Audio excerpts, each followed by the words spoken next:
Ronald Ehret proved a lot of this in his book. We think we're getting energy through calories and all this other stuff. There's a big difference between energy and stimulation. Big difference. You can be stimulated to have a lot of false energy for a little while, but it's going to catch up to you. But true energy is something that's going to last, and you have control over. Big difference. And stimulation will equal the obstruction, where true energy is going to keep the immune system working well, where it's going to help you avoid that. Power minus obstruction equals vitality. So we look at a diet standpoint, we look at this. What's creating this problem? Why do we overeat to begin with? Food has nutrients. Food has enzymes. It has minerals, it has vitamins. That's what food is. We use that food, or we should be using that food, to prevent starvation and to give ourselves what we need to keep our power supply up or energy up. So these are the two main reasons. And then the third reason most people eat is pleasure. And this is the big problem. It's not about how much food you're eating when it comes to health. It's about how much nutrients your body is getting.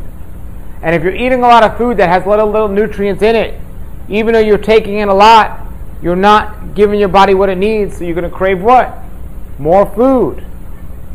We ask ourselves why we have more books on diet and losing weight than ever before in the history of man, but we have more obese people than ever before in the history of man. Because we're not satisfying our nutritional requirements, and we're going to always crave food. The healthier you eat, you don't need to eat as much. People always say, I know what you're saying, but it's too much time to eat healthy.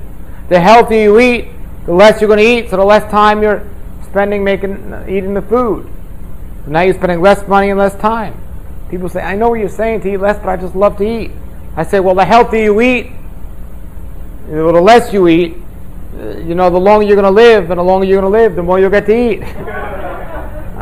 But it's our emotional connection with food, or whatever it is. It's people are just eating way too much. If anyone here has ever experienced fasting, when you start fasting, you start seeing like, wow, do I eat as much as these people? It just seems like they're just, how good, your stomach is supposed to be the size of your fist. And when you see how much people are eating, you think, how in the world are they fitting all that in their stomach? They're expanding their stomach, slowly but surely, sometimes quickly, where a little bit amount of food isn't going to satisfy them. And this keeps happening and happening and happening, and physically you see they're overweight, but they just can't eat the right amount of food. So nutrition-wise, quantity-wise, quality-wise, everything, they're in trouble.